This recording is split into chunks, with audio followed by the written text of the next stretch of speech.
Okay, everyone, good morning.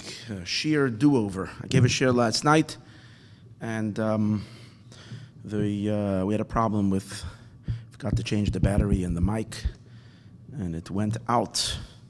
So the first half of the shir was not recorded. So I would like to redo.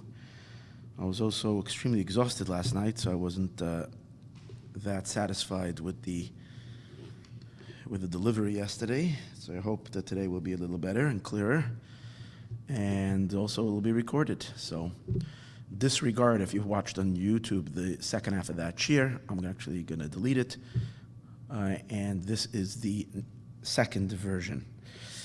Okay, today's shir has been dedicated in honor of the birthday of Yaakov Smolyansky.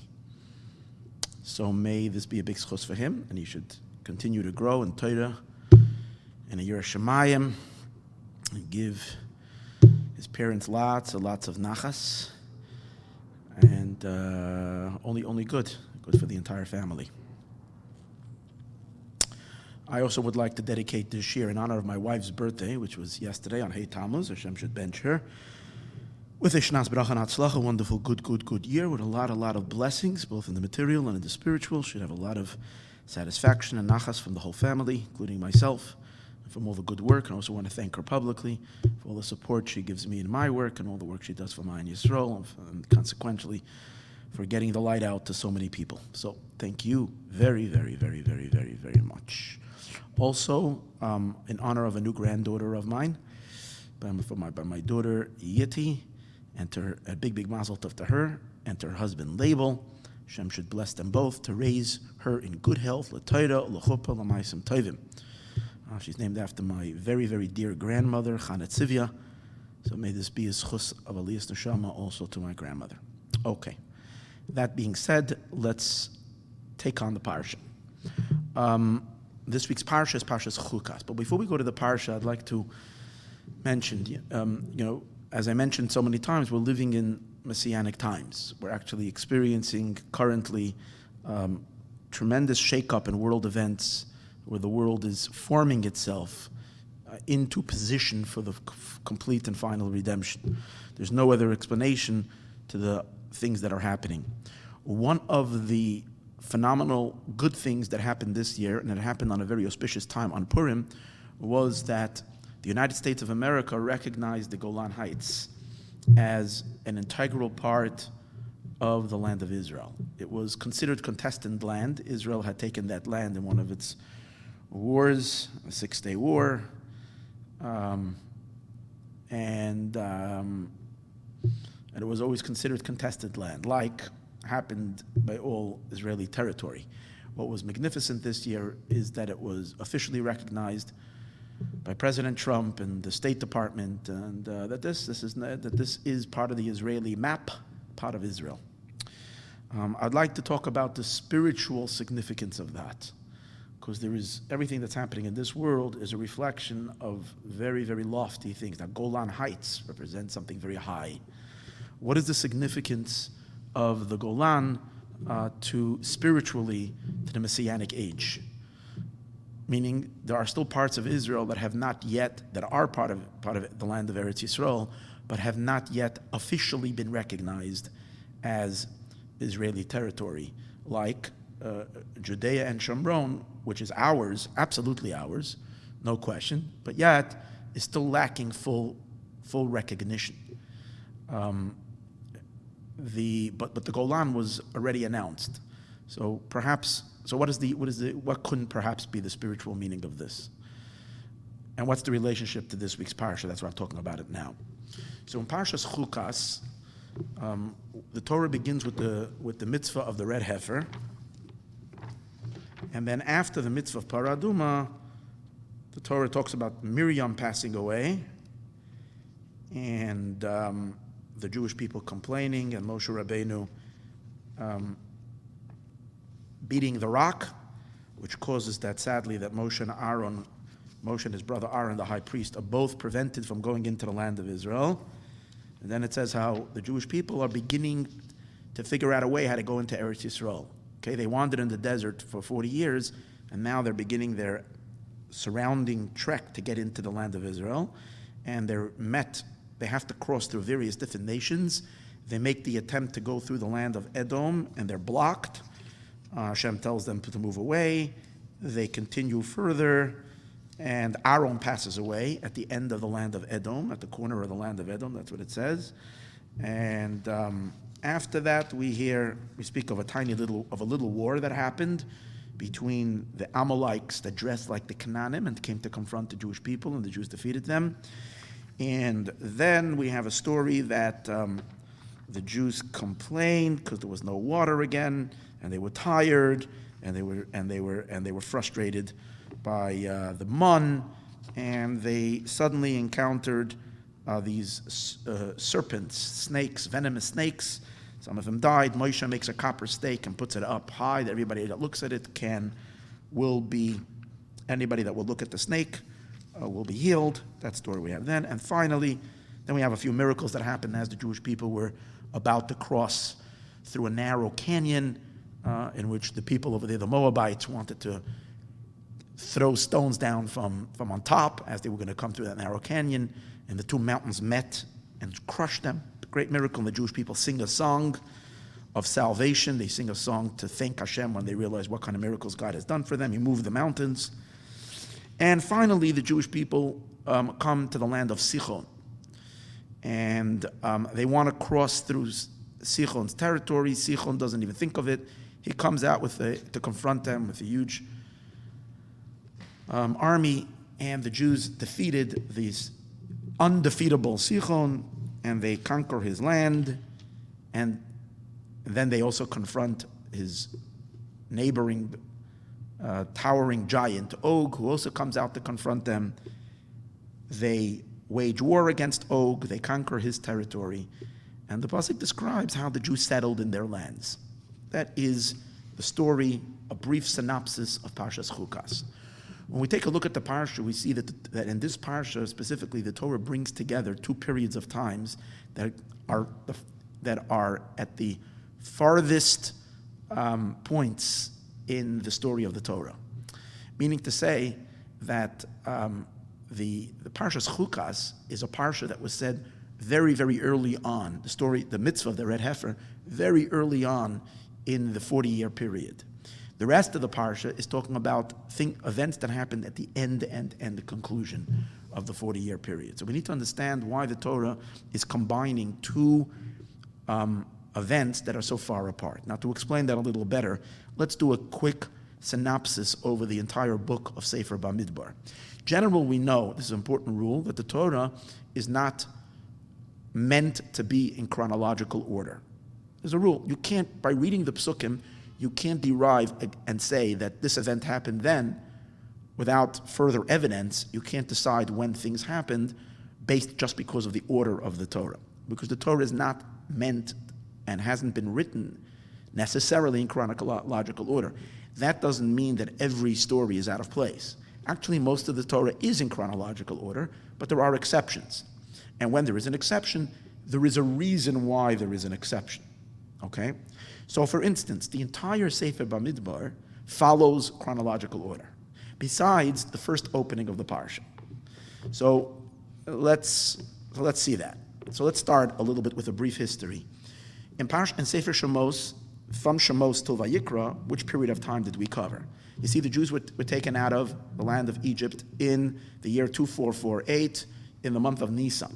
Okay, so that's discussed in Parshas, in Shemos and Exodus, Parshas Boy and Parshas Beshalach. Okay, and then they traveled for 49 days until they got to Har Sinai, and God gives them the Torah.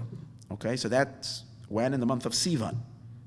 That's like a month and a half after they left Egypt, in the third month after they left Egypt, the month of Sivan in the year 2448. After that, we have the story in Parshas Kisisa of the golden calf. And the Egel. So that happened a month later in Tammuz. And Moshe breaks the Luchos. After that, we have a period of 80 days when the Jews are busy doing tshuva. That carries you through the month of Av and through the month of Elul and into the month of Tishrei. On Yom Kippur, which is the 10th of Tishrei, God forgives the Jewish people and gives them the new Luchos, all in Parshas Kisisa. Then around that time, Parshas Teruma Tetzaveh, Again, it's not exactly in order, and there again, there's a particular reason why it is that way. Parshas Teruma Tetzaveh, and then Kisisa Vayakel Pekude, all those parshas are all about building the tabernacle. When did God command the Jewish people to build the tabernacle? Or at least when did Moshe Rabbeinu give it over to the Jewish people? The day after Yom Kippur. Okay, this is a half a year after they went out of Mitzrayim. They're commanded to build a Mishkan. Now, they spent like about 2.5 months constructing the Mishkan until Hanukkah, but God didn't instruct them to officially inaugurate the Mishkan until a few months later, until the month of Nisan. So here we are in the year 2449. In other words, we're exactly 1 year after they left Egypt. This is the first year anniversary. That's when they established the Mishkan. They built the Mishkan. Now on that day, the Midrash tells us, the Gemara tells us, that Hashem gave Moshe Rabbeinu 8 mitzvahs, 8 parshios. There are 8 parshios of the Torah that were specifically delivered on Aleph Nisan, the first day of Nisan, Bashana Hashenis, in the second year when they came out of Egypt. Now, this story is recorded in the Torah, what happened during that time, in the Parshios Vayikra, Tzav, Shmini. Because in those, you have the instructions on the karbanos, which they were going to offer in the Mishkan. But in Parsha Shmini, it speaks about the 7 days prior, the last 7 days of Adar, Shivas Yemei Amaluyim, the 7 days which was prior to the final erecting of the Mishkan. And then in the first day of Nisan is when they put the Mishkan up, and that's Vahiba Yom HaShmini on the 8th day, and God comes down. Okay? So now we're left in the book of Leviticus, in the book of Vayikra, Parsha Shmini. Now, the rest of the Sefer Vayikra is all mitzvahs that God commanded the Jewish people. We don't have an exact time when they were given, besides one. Acharei Mos, which is right after the death of Nadav and Avihu. Nadav and Avihu died the first day when the Mishkan was inaugurated. That's when Nadav and Avihu passed away. So the rest of the Parshias, we don't know exactly when they were given. The Torah doesn't say. Through to the end of Parshas Vayikra. Okay? But, so the last story we have recorded in the Torah is what happened on the 8th day. Vahiba Yom HaShmini, on the 8th day, which is Rosh Chodesh Nisan in the year 2449. Now, Sefer Bamidbar really continues from exactly that point. Now, not except for Parshas Bamidbar itself, the first Torah portion in the book of Bamidbar, in the book of Numbers. The first Torah portion in the book of Numbers, the Torah says exactly when is a mitzvah to count the Jewish people, and, which seems like a continuation immediately afterwards, to set up the Jewish people set up the camp in a specific way, where you set up groups of tribes, 3 on each side of the tabernacle, okay? Each 3 sides of the Mishkan. The camps, each one having a specific banner, and the Levites, the Leviim, being given their area where to camp around the Mishkan, and their instructions of assembling and disassembling the Mishkan. That goes through the entire book of Bamidbar and the beginning, first paragraph, chapter of Parshas Naso. So all of that, the Torah says, happened on the second year for when they went out of Egypt, and the second month, which is the month of Iyar. Okay?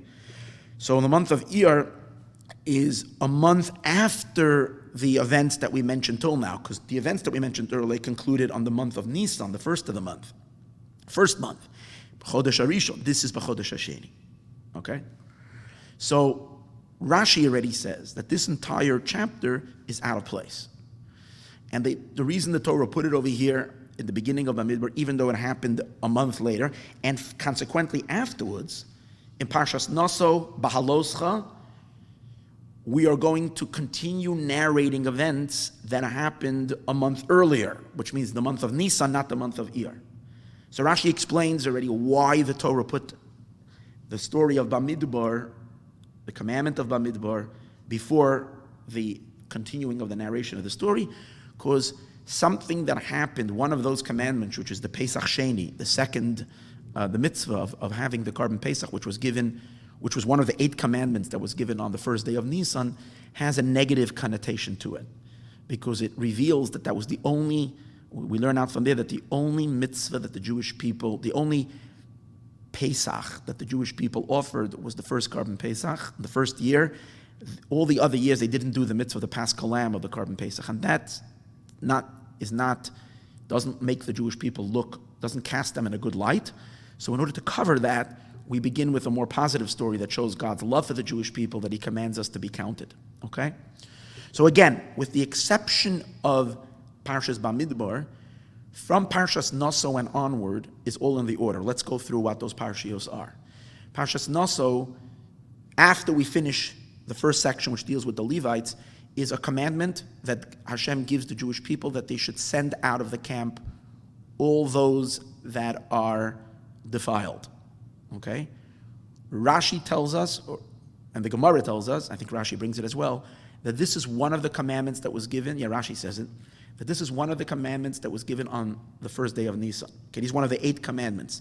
Parsha Shiloh Chatmeim, to send out those that are defiled from the camp. So again, so it's picking up exactly where we left off on Parsha Shmini. In Leviticus, we're starting in Parshas Naso. We also have continuation to that, the Parsha of Sota and the Parsha of Nazir, the wayward wife, and the Parsha of the Nazir, someone who's separating himself from drinking wine, and the Nazarite. That Parsha, we don't know, no specific mention exactly when it was said. Okay, so the Torah doesn't give us a time period of that. After that, we have the mitzvah of Birkat Kohanim, which, even though I'm not sure if it's one of the 8 parshios, I didn't look up all the 8, but we have to say it was given to the Jewish people already on Rosh Chodesh Nisan, because that was the first day that Aaron benched the Jewish people. So if Aaron benched the Jewish people with Birchos Kohanim, he must have had that commandment. So that makes sense that also was already given by the first day of Nisan. Okay, what happens immediately after that? The mitzvah of the story of the Nesiim, of the princes, bringing their inaugural sacrifices. That happened on the first day of Nisan. Nachshon brings the first day, followed by the 12 tribes, each one bringing inaugural sacrifices for the rest of Parshas Naso, the longest parsha in the Torah. It keeps repeating each one of those tribes. So this is all first day of Nisan. Bahaloscha, the mitzvah of lighting the menorah, also the first day of Nisan. And continuing Parshas Bahaloscha is separating the Leviim, designating them, the process of how to make them holy. That is also said on the first day of Nisan. Then we continue, the next story is the story of the Karban Pesach. The second, that Hashem gives them the mitzvah of those that are impure, defiled, have a second chance, also given on the first day of Nisan. There it says specifically that it was said on the first day of Nisan. So now, these are all this of Naso and Baloscha precede Bamidbar. Okay. Till now, it's all Nisan and the beginning of the month of Iyar. Now 20 days pass, and we're holding the 20th day of Iyar, and you have the parsha about the Jewish people beginning their first journey in the desert. When I say the first journey in the desert, after they have the tabernacle already, and they're set up in a specific camp, and now they're going to journey with the trumpets and the whole procedure, how it's going to happen. Vahi bin Nisaya Aro. So when was that? When was their first? So they get instructions from God how to travel, and their first journey. So that's the middle of Parshas Bahaloscha, 3 weeks ago. 3 weeks ago we read about it, and it starts at the 20th of the month of Iyar. Okay, following. Now we continue. So, and then some of the stories happen over there. The Jewish people complained about the mun, and they felt they traveled so much and they were tired. You have that whole story, and they wanted meat. That's really a story. They wanted meat. They were fed up with the mun, and Hashem brings them the slav, and a lot of people die. And Miriam hears Moshe, and Moshe complains to God, and God says, I'm going to give you 70 of the elders to help you out. Miriam hears how Tzipporah is bemoaning, Tzipporah, Moshe's wife, is bemoaning that the 70 elders are Tzipporah is saying, I feel bad for their wives, they're going to leave their husbands are going to separate from them. So Miriam then speaks Lashon Hara against Moshe to her brother Aaron. Hashem punishes Miriam, she gets tzaras. That's the conclusion of Parshas Baloscha. So that all happened right after the 20th of Iyar. So again, we're following the order. Then, fast forward a month, the Jews are now ready to enter Eretz Yisroel. It's the last day of the month of Sivan. Okay, they're about to enter Eretz Yisroel. The Jewish people come to Moshe, they want to send spies. That happened according to what is explained in the Talmud. That happened on the 29th day of Sivan. 29th of Sivan. Okay, so now we're already 40 days later, after the 20th of Iyar, 29th of Sivan, 39 days later, they send the spies. The spies took 40 days as they went across the land of Israel. Finally, they come back on Tisha B'Av. That's when they made the Jewish people cry all night, and the horrific decree that the Jews have to make a turnaround and wander in the desert, and the entire generation is going to die because they didn't want to go into Eretz Yisrael. So that's Parshas Shalach. That's basically some totality of Parshas Shalach with a few mitzvahs of tzitzis and so on and so forth that are all connected to that.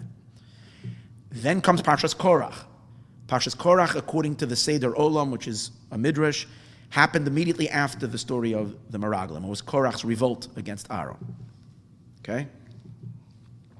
That shows you the entire Bamidbar is a perfect continuation to everything before, chronological order, besides the first Parsha, and that is for a specific reason.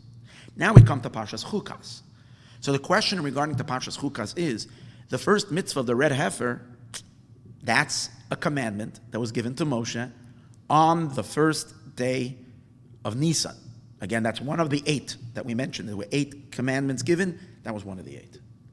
So if that's the case, comes out that Chukas, the beginning part of the story, the mitzvah of Parshas Chukas is out of place. The Torah should have said it earlier, as it placed all the mitzvahs that we spoke earlier, were said earlier.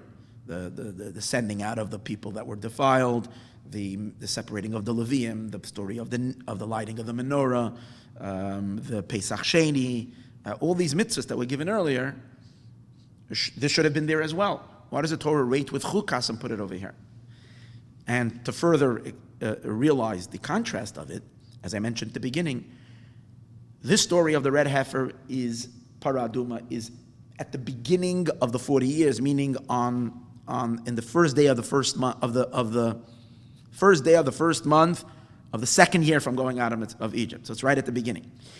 The rest of Parshas Chukas, suddenly we go fast forward 40 years.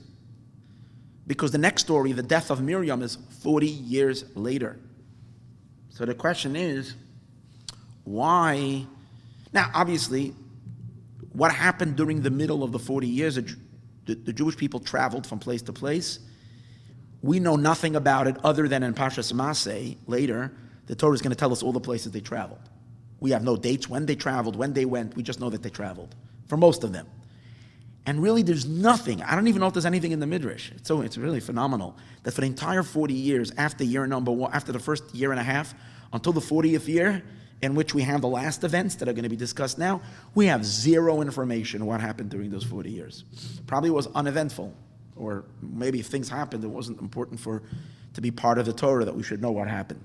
Any case, but Miriam passes away, and as I said earlier, when Miriam passed away, there was no water because I didn't mention this earlier today, but because of that, because the water, the be'er, the miraculous stone that provided water was in the merit of Miriam, and then they complained without the water, Moshe hits the rock. Also, this is, again, all these events happened right at the end. So here's the question, why how do they call it, I think in English, the juxtapositioning of the beginning of Chukas to the end of Chukas, which is so dramatic.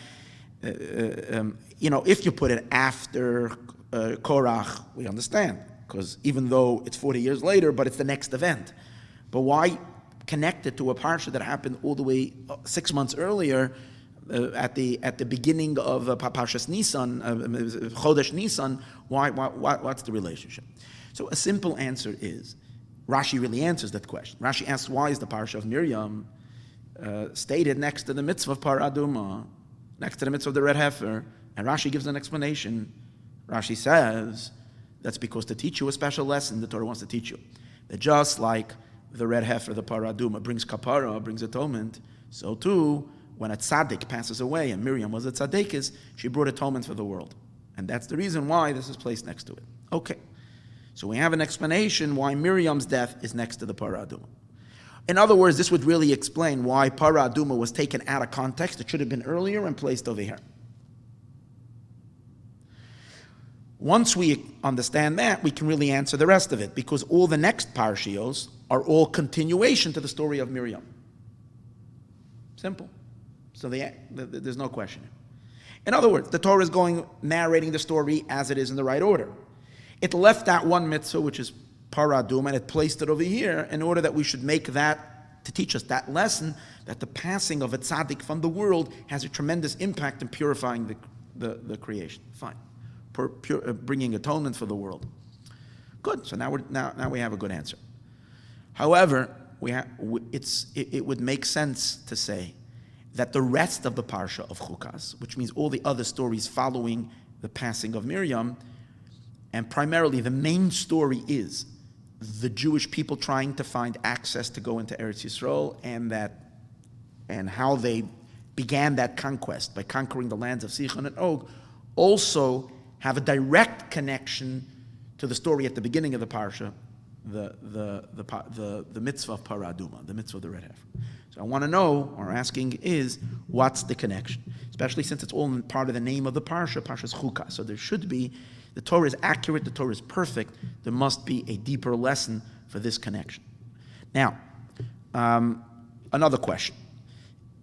The end of the parsha, as I mentioned, the Jews conquer the lands of Sichon and Og. Now, where are the lands of Sichon and Og? They are on the western side of the Jordan River. Now, the lands of Sichon and Og are not part of Eretz Yisrael. They were never supposed to be part of Eretz Yisrael. Oh, they're not part of the 7 nations that God promised to the Jewish people. However, because of the war, we conquered their lands. What happens? The pasuk says that the Jewish people settled the land. That's what it says. Vayeshev Yisroel be'eretz Amori. The Jewish people settled in the land of Amori. And then it continues with Vayishlach Moshe. Moshe Rabbeinu sends, after they conquered the land of Sichon, Moshe sends scouts, spies, or what he calls it, L'ragel es Yazer, to inspect, to feel out the area called Yazer. That must have been a suburb of the Amorite kingdom. And it says, Vayilkadu b'Nosel, they conquered its provinces. B'Nosel means the small villages around it. Vayerish Samoiri Ashasham, and the Amorites that were there were driven out. And the Jewish people took possession of the land. So Rashi says on the words Vayilkadu, they conquered it. Who conquered it? So Rashi says it was the spies himself. Moshe sends these scouts, the scouts themselves, and even though there were maybe 1 or 2 scouts, a couple of guys, they conquered an entire area. How did they do it? So Rashi says they were trusting in the prayer of Moshe. This is like a Shimon and Levi story, two against hundreds. They were able to do it with the power of Moshe. The interesting thing, and Rashi says, they said, hold on, now, it's interesting is that Moshe never told them to conquer it. Moshe said, go inspect it. So they did more than Moshe asked. Moshe said, inspect it. They said, you know what, let's already take the land. And they took it. Now what's really, really, really shocking is this generation is already the generation that's, Rashi says earlier, when he brings the death of Miriam, the passing of Miriam, and it says all the people came to Midbar Tzin. The pasuk says Kol ha'eda, all the people came. So Rashi says the reason it says Kol ha'eda is because this is an assembly, this is a congregation that are all perfect, they're ready to enter the land of Israel because they have already lost or completed, sadly, the death of all those that were meant to die, all those that were 20 years and older by the time of the spies, all the men that God had decreed they have to die in the desert. That entire generation was already completed their passing away, and this is already the new generation ready to Eretz Yisrael. So you would think that the younger generation who spent 40 years in the Midbar and realized the horrible catastrophe of what happened to their parents who had, as a result of the devastating mission of the spies, you would think that they would have learned their lesson. And what's the lesson? The lesson is when you're sent on a mission, follow instructions. Because the main problem with the spies, or as they said Lashon Hara about the land of Israel, they persuaded Jewish people not to go in, but it all begins with the idea they didn't follow instructions. Because you can ask the question, going back to the story of the spies, Moshe told the spies, come and give us a report. So what did they wrong? What did they do wrong? They gave a report. These guys are giants over there. Militarily, we stand no chance, and so on and so forth. It's explained that the reason it was considered a sin, Moshe never told them to give me a conclusion. Moshe never said, give me, your decision if we should go into the land of Israel or not. I'm not looking for your decision. Go check out, tell us the order, what would probably be the best way for us to enter, and so on and so forth. Not making a decision whether we go or we don't go. The problem was that they added to Moshe's shlichus, and therefore they messed up. The younger generation should have learned the lesson. Here we have the Meraglim going, these spies, these new spies, and they do exactly what they would, repeat the same mistake. Haven't you learned anything? What's the mistake? They added to what Moshe told them. Moshe said, go scout out the land, and they conquered it. To add to that, to make the question stronger, Rashi says that the reason they went and they conquered it was they said, we're not going to be like the first spies. It's not like they forgot. Maybe they forgot, they were a later generation. It would be impossible to say they forgot, but even if we can be Malamed Chos, we can find some kind of, that they forgot. Here it says, clearly, they said, we're not going to be like the first spies that were afraid to go to Eretz Yisrael. We're going to conquer this land. But they're not listening to Moshe, right? So, because of they didn't want to repeat the previous mistake, they seem to repeat the same problem or repeat have the same mistake of not listening to him. But it doesn't seem like it was a mistake because there was no complaints about it. Quite on the contrary, the land that was conquered was settled by the Jewish people. So it's strange. Now, when it says over here that the Jewish people settled in the land of Amori, in Parshas Chukas we only have a very brief description about that they settled in the land of Amori. It doesn't say, settled means they actually took possession, they lived there. It doesn't give us details about it. Later in Parshos Matos, we're going to get a better description of what happened. Being that this was not part of the land of Israel, so why did they settle this land? So the pasuk describes that there were two tribes, Gad and Reuven. They had a lot of flock. They had lots of animals. And because they saw that the lands of Sichon v'Og were very, very good pasture lands. The land of Israel was exceptionally for farming. But the land that's on the eastern side of the Jordan, the western side of the Jordan had very good grazing, pasturing lands. Being that they had a lot of flock, a lot of cattle, so they asked Moshe, we don't want to cross the Jordan. Give us this land. This will be our inheritance. Torah describes how Moshe gets very angry at them and rebukes them. But in the end, they explain to Moshe that they're planning to join the conquest. They're not scared. They're planning to join the conquest to help conquer the land, and the land of the seven across the Jordan. And then they plan on coming back and asking Moshe if we can have this land. In the end, Moshe agrees and he gives it to them. And they're the ones who settle the land.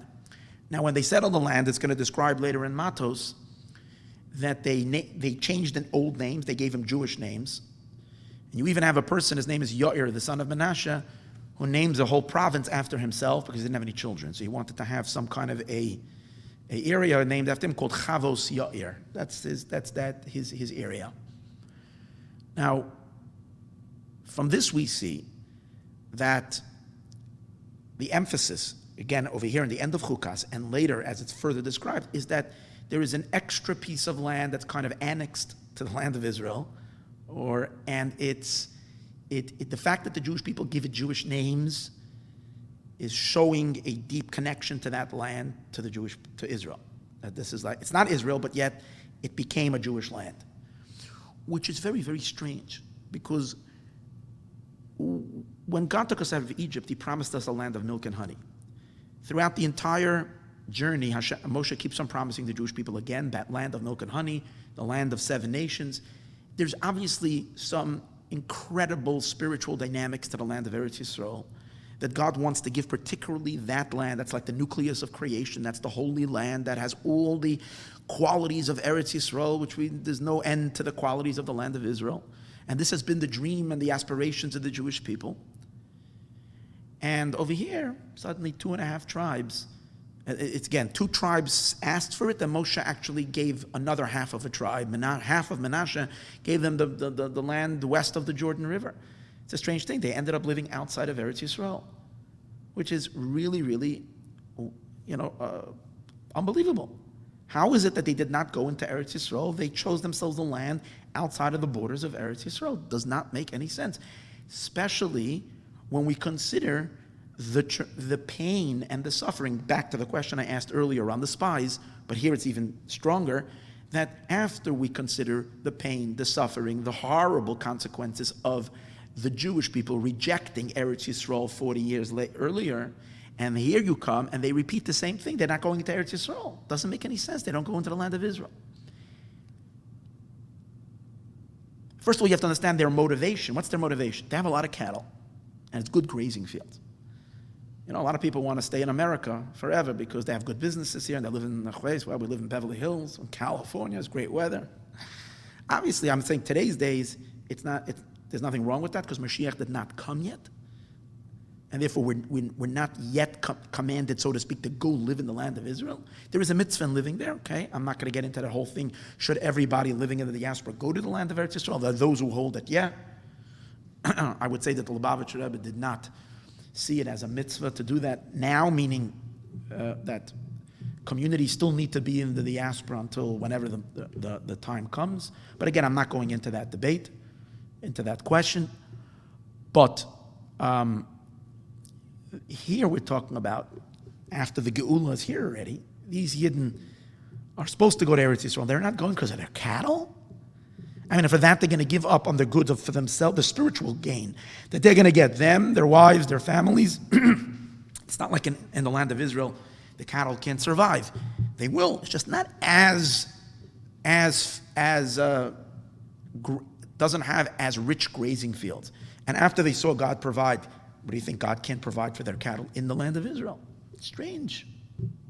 Very strange thing. Now, even though we do find that Moshe Rabbeinu accuses them of repeating the sin of the spies, he tells them, this is what your fathers did, and so on and so forth. But in the end, Moshe agrees, concedes to give it to them. The reason is because they explained to Moshe Rabbeinu that they're not like the spies. The spies didn't want to go to Eretz Yisrael because they were afraid of the war. They were afraid militarily. They were overwhelmed by the powerful nations that were living over there. They said, we're all going to be slaughtered. We are children. They said, we're not afraid. On the contrary, we're planning to join the campaign, the military campaign.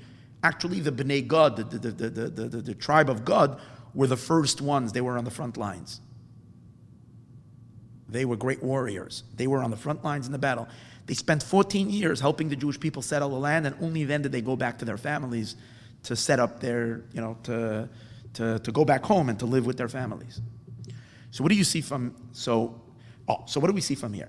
That the only dialogue between Moshe and them, Moshe's accusation that they're like the spies, and their defense was only regarding one part, and that is the fact that they're causing the Jewish people to panic and to be afraid of the war, and this would be similar to the panic and the fear that they had 40 years earlier. So Moshe says, please don't do this. Haven't we suffered enough?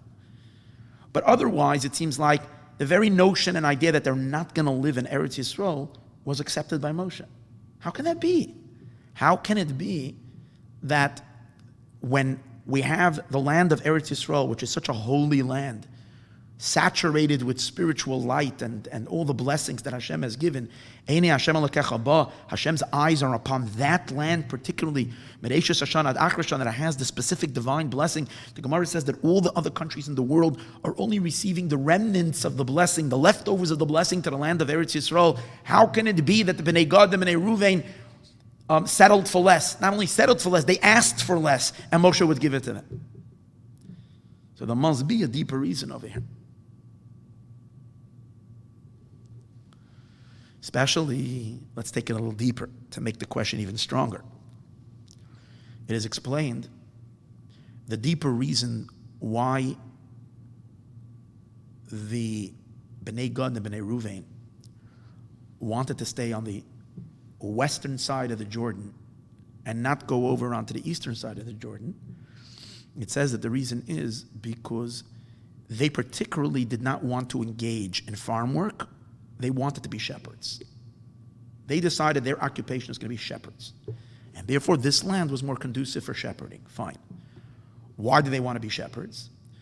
They wanted to continue the tradition of their forefathers, Avram, Yitzchak, and Yaakov. They were also shepherds. Why were they shepherds? It's the one job that doesn't take that much mental energy. When a person is out in the field, you sit down, you can take a flute, and you can play the music, the animals are doing their thing, you have to watch over them, but it's not requiring such an investment. And Avram, Yitzchak, and Yaakov, our forefathers says, and also the Shvatim, like that occupation because they wanted to be able to cleave to God, to meditate, to daven, to study, to be in a state of spiritual connection to Hashem. Working as a farmer is very, very, very exhausting mentally, emotionally. It requires the entire person to be invested. They wanted to be in a more spiritual place. They wanted to be detached from the distractions of physical life. That's the reason the Bnei Gad and Bnei Reuven wanted to be on the other side of the Yarden. Others want to be shepherds, and for shepherding, this would be the better place. Now, if based on that, the question is even stronger, because we know that exactly was the point of the Meraglim. The spies didn't reject the land for just physical reasons. I mean, especially a generation that was so spiritual and so close to God and witnessed the giving of the Torah and the splitting of the sea and all the miracles, to say that that they just because of whatever physical reasons. So it's explained that the deeper motivation in the Meraglim was they were enjoying it so much, living in the desert and living a miraculous existence where all their needs were taken care of. And spiritually, they were in such an elevated state. They knew that they're going to go into the land of Israel, they're going to have to get their hands dirty with the grime and the muck of everyday physical living. They didn't want to deal with that. They wanted to remain, like you say, Yeshivalite. They wanted to stay in Kollel. They wanted to stay learning all the time. Why was that so bad? So why was it considered a terrible, terrible sin? It was considered a terrible sin because Hashem decided when he created the world that he wants to have a home. That's the reason he created the world. Hashem decided he wants to have a home in the lowest material, in the lowest world. The physical earth should become his home. And how is the physical world going to become elevated to be a home for God? That's going to be through the Jewish people refining the physical. How do we refine the physical? Through the Torah and mitzvahs, primarily the mitzvahs that we do with the earth, the mitzvahs associated with the soil, the tithing and the giving of the bikurim and the giving the gifts to the poor and all the mitzvahs, the non-mixing of the various different things, kilayim, and all these earth mitzvahs are mitzvahs that involve literally with the soil. We create and we elevate the lowest material in the world and make it into a godly place. Being that that's the objective of all of creation, when a person, and even though it does require a certain sacrifice, because when you're not engaging the earth, you're in a more spiritual place and therefore able to connect to Hashem in a deeper way, temporarily, until Mashiach comes, when the greatest light is going to come from the physical. But since that's the purpose, you have to forego on your spiritual gain to do what God wants, and God wants the physical occupation. So if this goes against the very, very, very seed of what creation and purpose is all about, we can understand why Hashem got so upset at the Meraglim. And here, the Bnei Gad and Bnei Reuven repeat the exact same mistake. They repeat the same thing. They don't want to go in because they want to stay in other land. And yet, it all goes by, and it is accepted, and it's good, and they take possession of the land. That's a strange thing. So the answer to all of this is phenomenal. As the Lubavitcher Rebbe gives such insight. He says like this. He says that, when you go back to the story of Eretz Yisrael, you go back to its origins. The first promise that Hashem gave to the Jewish people that he will give them the land is on Parshas Lech Lecha, and really by the Bris Bein Absarim, by the covenant that God made with Avram Avinu. Now it's mentioned in Lech Lecha actually before that when Avram comes on land, but according to the Ramban, Nachmanides, Bris Bein Absarim happened even before Lech Lecha. This class today we were talking so much about chronological order. The Ramban proves that the latter part of Lech Lecha, where God makes that covenant with Avram after the cutting of the animals and that whole thing happened actually early. And that's the first time Hashem promised Avram Avinu about giving him the land. In that promise, Hashem promises Avram the land of 10 nations. I don't have a Chumash Bereshis in front of me. Let me see if there's one within physical reach over here. Oops, I can get one, so I'll read it to you.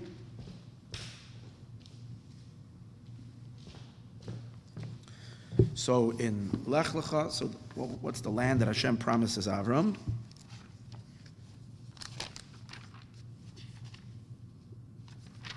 B'yomahu karas Hashem es Avram. This is in Bereshis, in Genesis, chapter 15, Perek Tezvav, Pasuk Yud Ches, the 18th verse. B'yomahu karas Hashem es Avram. Bris, on that day Hashem made a bris with our father Abraham. Bris leima l'zaracha nasati es haaretz hazois. To your children I have given this land. Minahar Mitzrayim ad Nahar Golan Heights, from the river of Egypt to the great river, the Euphrates River, and he tells them which lands. Esakeni, Vesaknizi, Vesakadmoini.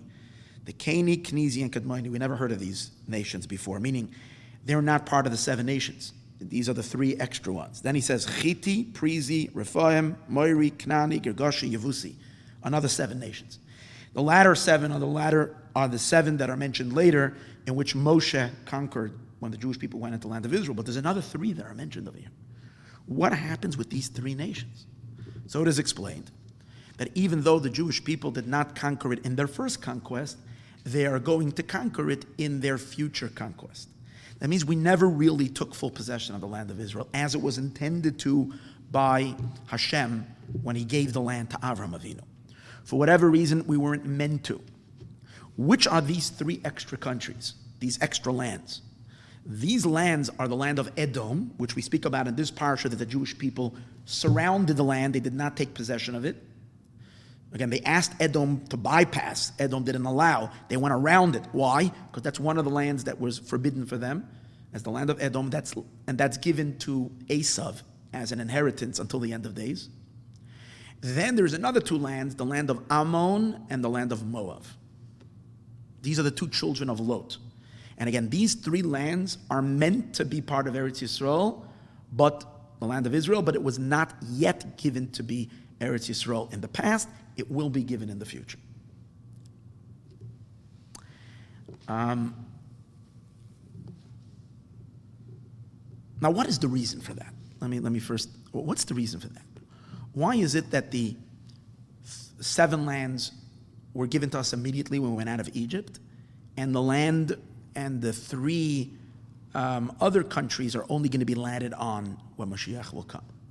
So we understand that Eretz Yisrael, in addition to it being a physical land, since it's the seat where God is going to manifest his light for the entire world, that's when Mashiach will come. And even again, in the past, we had a Beis HaMikdash there and so on and so forth. We understand that the land is perfectly designed to be a facilitator of all the spiritual light and all of the divine presence. 7 and 3 is the makeup of the human experience. We have 3 intellectual powers called Chabad, Chachma, Bina, Das, 3 intellectual powers. We have 7 emotional powers, according to Kabbalah, that make up our emotional structure. Okay, kindness, severity, compassion, victory or perseverance, glory, foundation, and malchut, royalty, kingship. These are the 7. We're not going to get into it now, what these are. We'll listen to other classes, we discuss it. This is the structure, the human structure. Now we know we're created in the image of God, because Hashem too manifests himself through 10 sefirot. When the Jewish people are going to settle the land, when Mashiach will come, we will have the complete downloading of God into the world in these 10 countries. 7 countries manifesting Hashem's emotional attributes, the 3 added ones manifesting God's intelligence, a higher revelation of Hashem. When we went into Eretz Yisrael with Joshua, with Yeshua, we were given the task of purifying. The world is created in an unholy way, and especially after the sin of the tree of knowledge, of the Chet of the Eitz Hadas, there came about a horrible perversion and pollution to all of the world. The world is not ready to be a home and an expression to receive God. There's a lot of evil there, negativity, the Raz mixed with the Tov. So we need to purify. So the land of Israel needs to be pure, needs purification. And how do we purify the land of Israel? By purifying our own 7 emotions. Our 7 emotions need to be rectified. For example, you have an emotion of love. Our love is all over the place. We should have our passion and our love only for what's right, correct, and good. But we know that our passion gets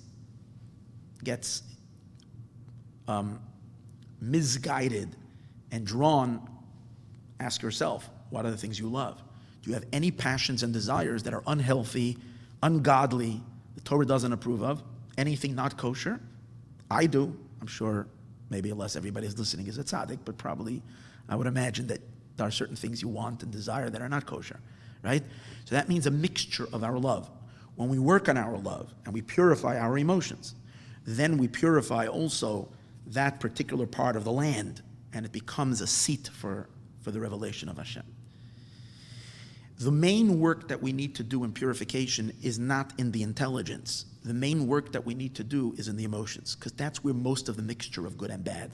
The intellect is not as impacted by the darkness.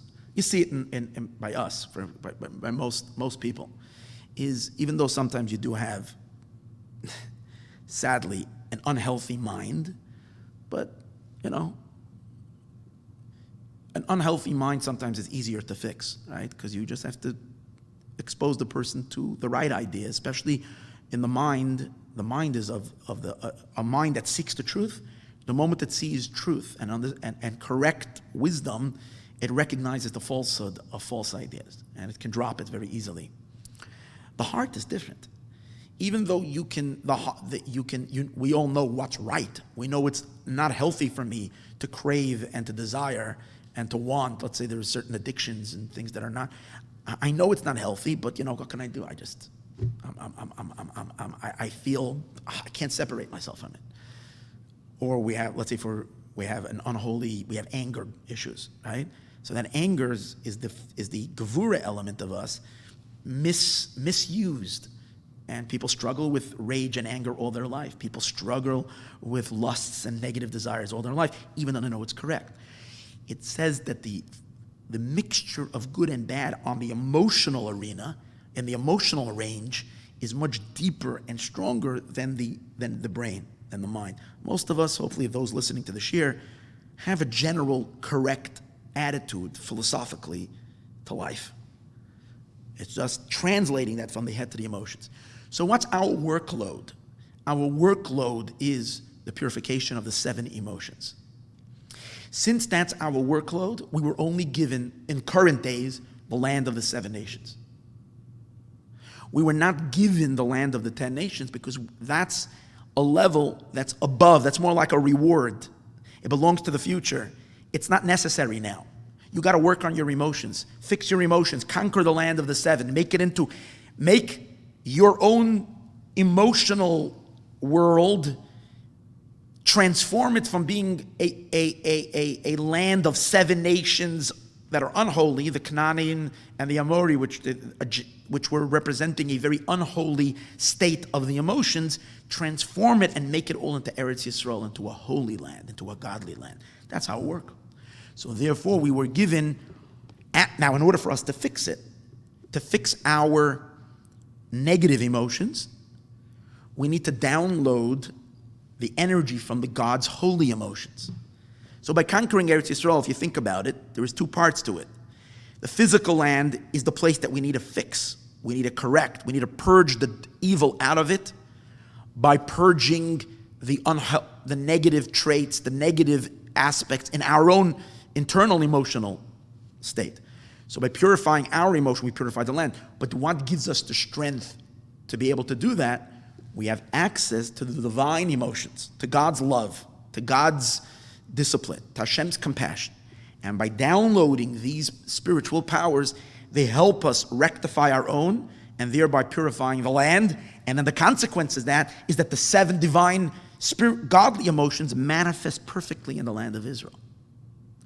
That's the work we have today. Now, in order for us to do that, we need to use our minds.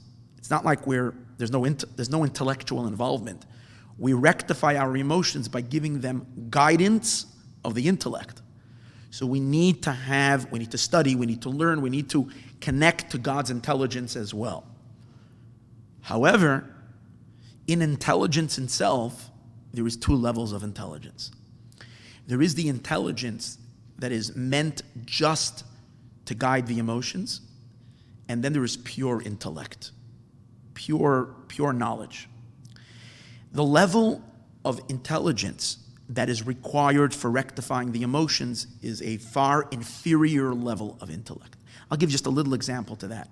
We know human beings are intellectual beings. We have intellect. Animals don't have intellect. Yet we know that animals can be super smart in hunting, in doing certain things that are just brilliant sometimes. So what do we mean that animals don't have intellect? So it is explained, they have intelligence, but they have an intelligence that's serving their emotions. They don't have pure intellect for the sake of intellect. In other words, an animal never sits down to ponder the meaning of life. He will have very sharp and shrewd ideas of how to hunt or how to protect herself or himself, but no pure independent intelligence. So similar to that, we can understand that in general, the realm of intellect has 2 parts to it. The very lower part of it, let's say the last 5% of it, is meant to be a guide for the emotions.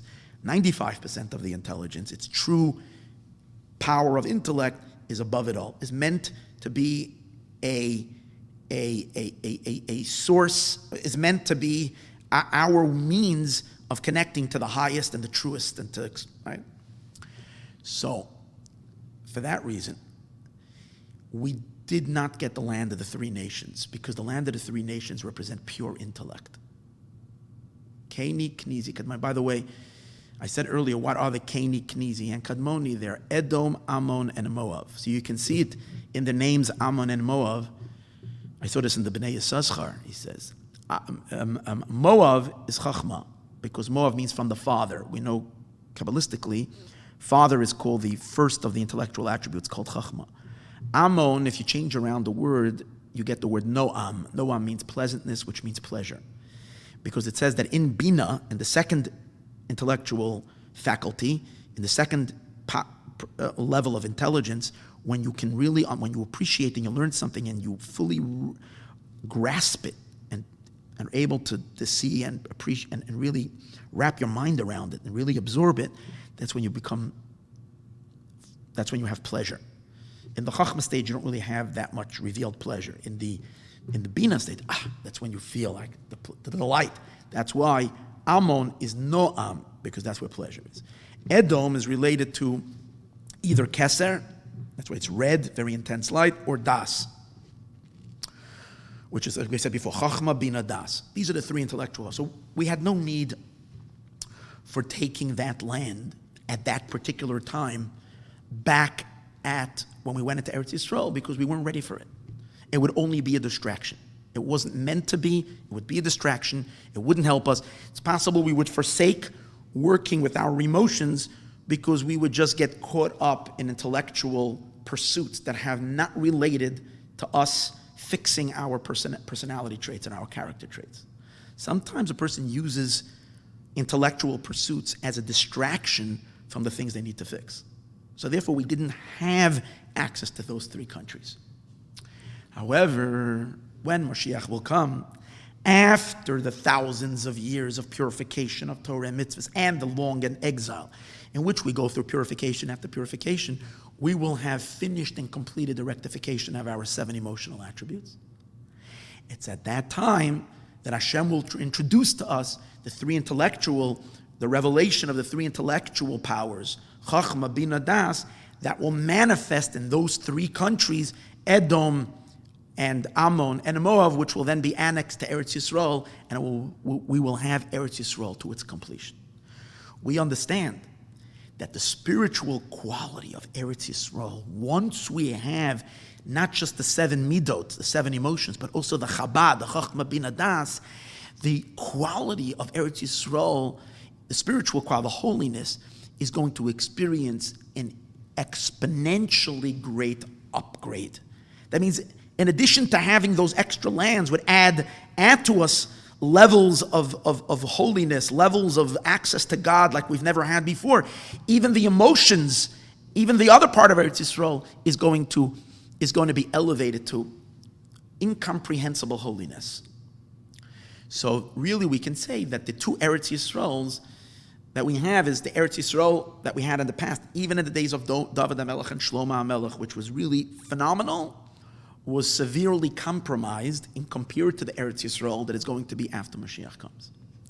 So now we'll understand the significance of the tribes of Gad and Reuven and their request to want to be to take the land on the eastern side of the Jordan.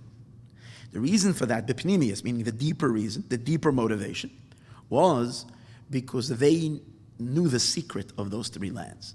And they knew that even though it's not meant yet to be part of it. Let's take a look at the territory that they lived in. Which land did they settle in? They settled in the land of Sichon. Okay, Sichon is the Amorite king. Now that's not part of these 3 countries. Or that, so it seems, it's not part of these 3 lands. It's the Amorite land, seeming to be never supposed to be part of Eretz Yisrael. But let's take a look at one more very important detail.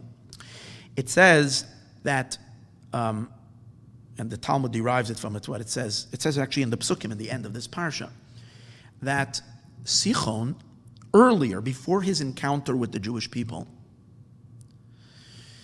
Sichon did a land grab. He was a big bully. He was a mighty warrior.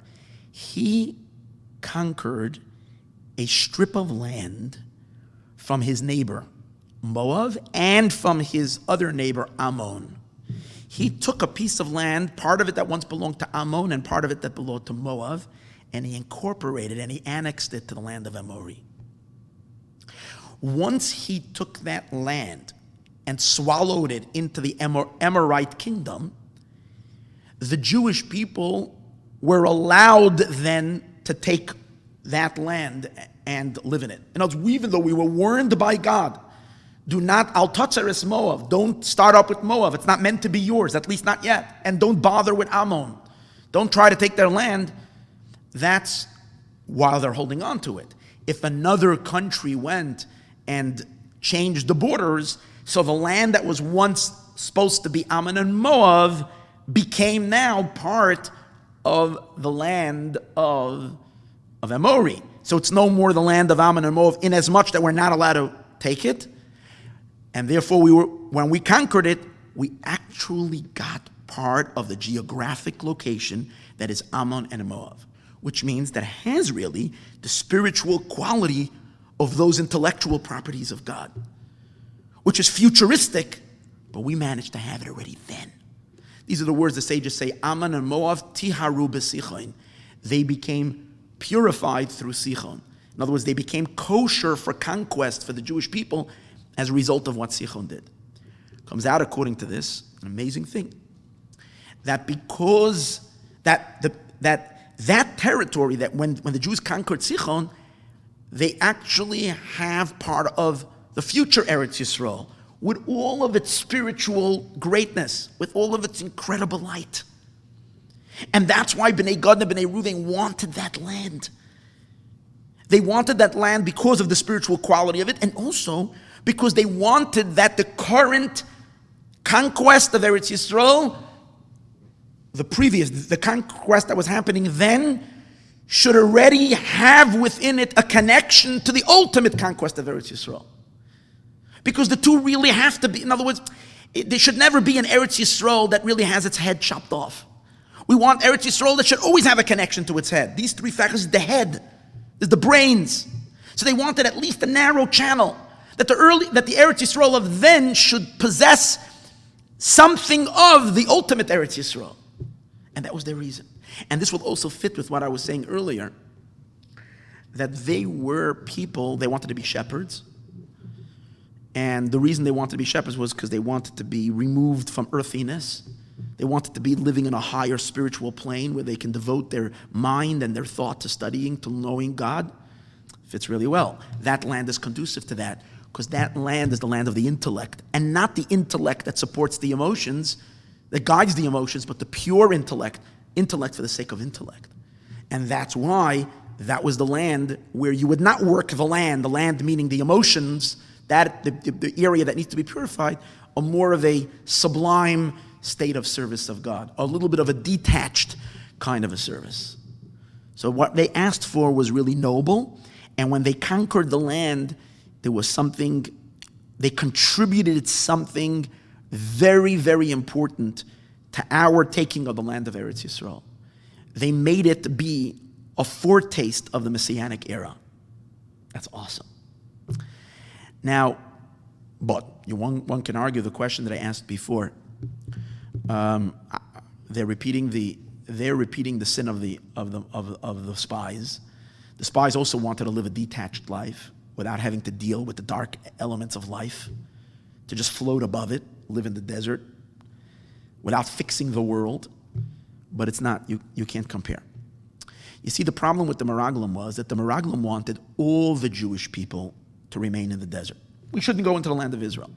That means we would be, on a national scale, neglecting our main purpose to be a light unto the nations and to be a purifier of all of the physical material world. We couldn't neglect that. That could not be neglected. That should never be, that goes against God's plan in creating the world. What the tribes of Bnei Gad and Bnei Reuven wanted was that a group of Jewish people should be designated to be above the grime of daily living. And that's actually a necessity. That's actually something that's very positive. We see, for instance, amongst the Jewish people, Hashem designated one tribe, Shevet Levi, to be the clergymen. Now, it's not just for the sake of the Levites, it's for the sake of all the Jewish people. When people are very engaged as businessmen and mentally and emotionally entangled in the physical world, it's very possible for people to lose their compass, to lose their direction. As we start looking at the physical material things in our lives as an end to itself, not as a means to an end to serve Hashem, which is the whole purpose. So we need to look up to certain rabbis, we need to look up to certain people who live in a more loftier existence, whose sense of direction and purpose is very, very, very strong, so that they can lead and inspire the rest of the Jewish people to have higher ambitions and higher ideals in life. For another example is, we know that the two brothers that are so deeply connected to each other, Yisachar and Zevulun. Yisachar, the descendants of Yisachar were Torah scholars. The Zevulun tribe were merchants. And it says the two of them made a pact, that they studied Torah and they supported them. But the support that the Zevulunites supported the Torah studiers wasn't just a one way, that they're supporting and they're getting reward.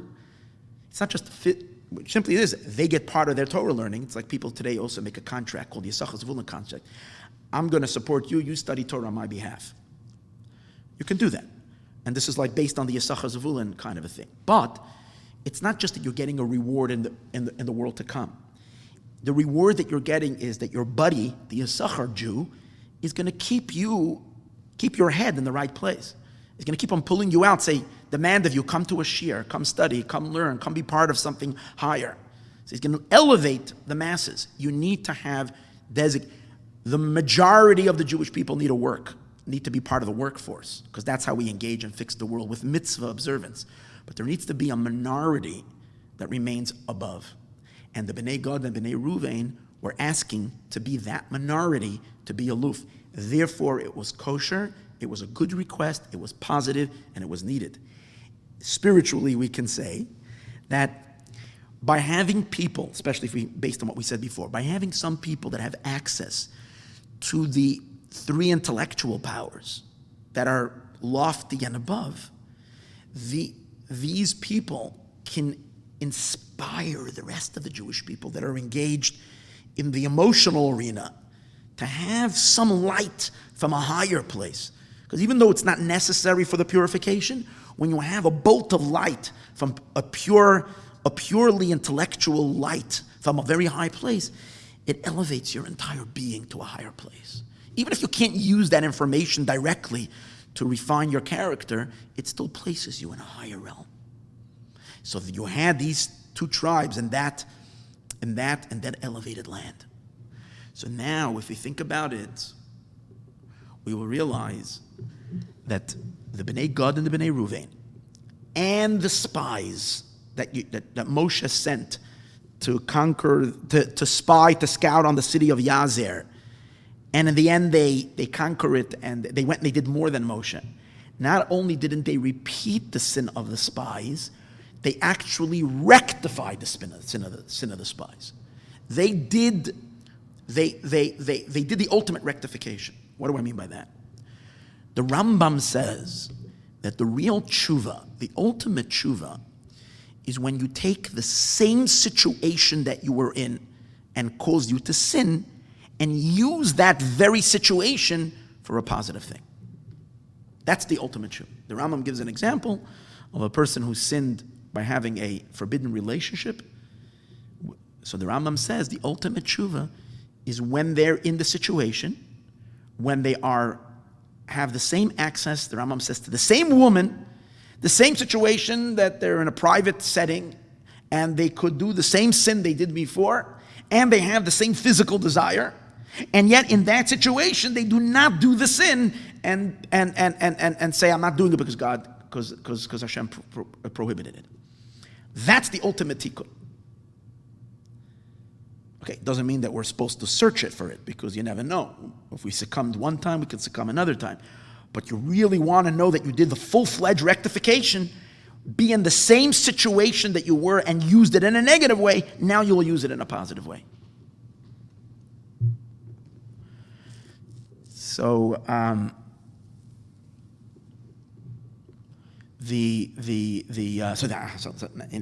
our case, let's go to Moshe's spies. Moshe sent these spies.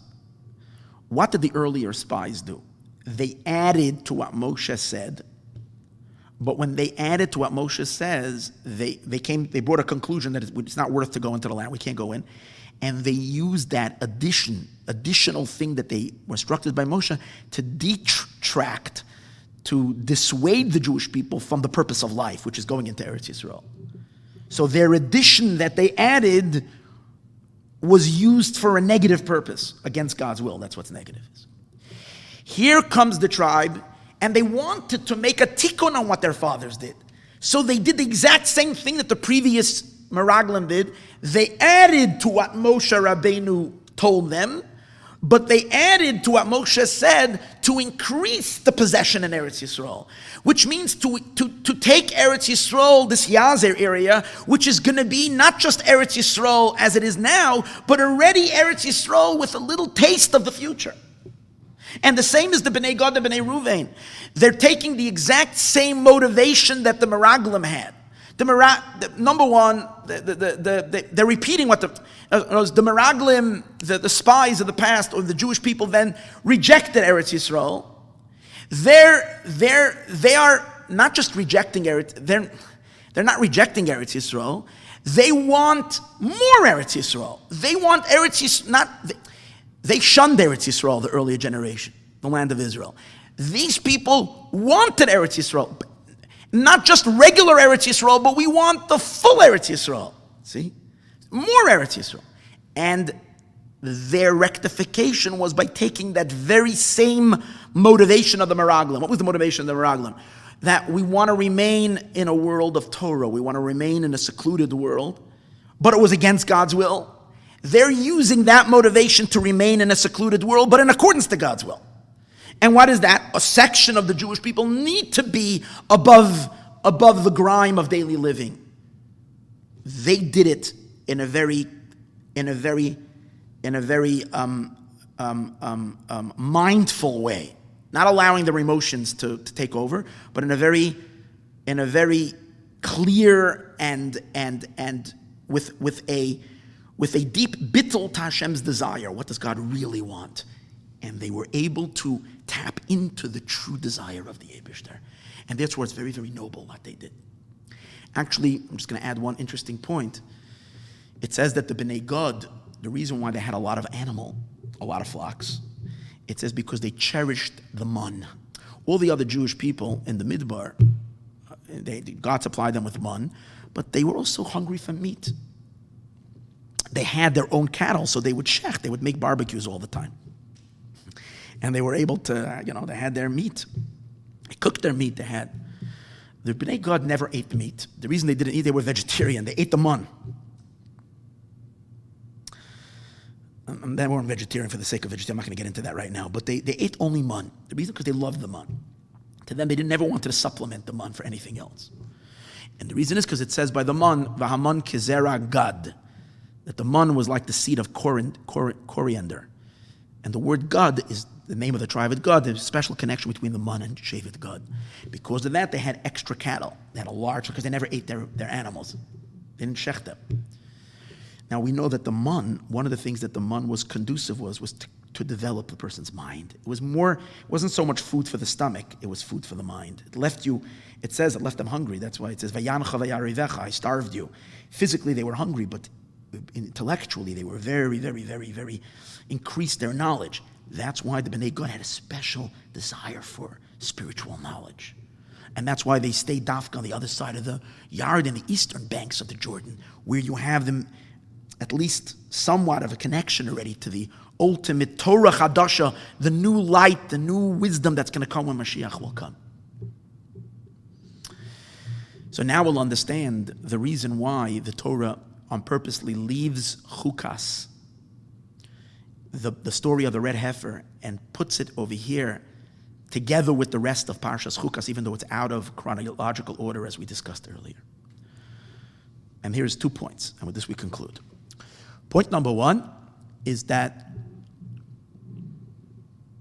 by putting these two events together, juxtaposing these two events together, the event of the mitzvah of Parah Aduma, which happened before the story of Korach, it happened before the story of the spies.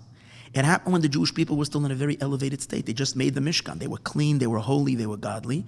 And putting the next story, the story about the conquest of Eretz Yisroel, about the generation that was going in together, is trying to tell us that just like Parshas Chukas was at a time when there was no blemish anymore from the sin of the spies, and the Jews were in a very elevated state, so too this event happening at the end of Parshas Chukas is referring to a time when the Jewish people are all pure.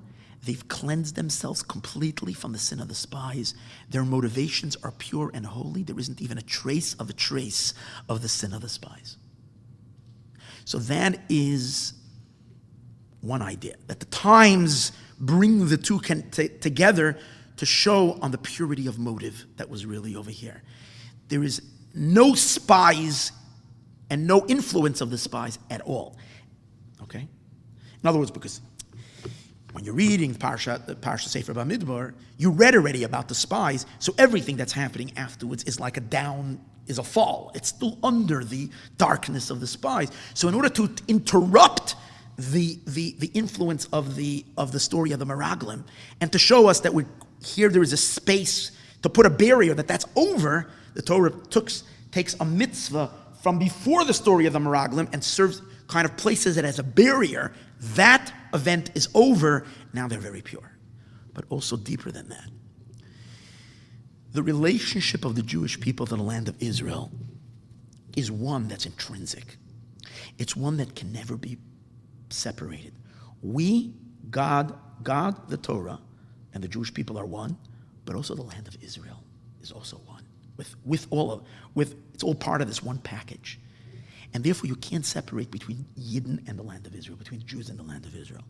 It's an absolute. If there's any absolute in creation, it's our relationship to the land of Israel. There's nothing that can be. And that is emphasized in the word chukas. Chukah in Hebrew means, in addition to a law that's beyond reason,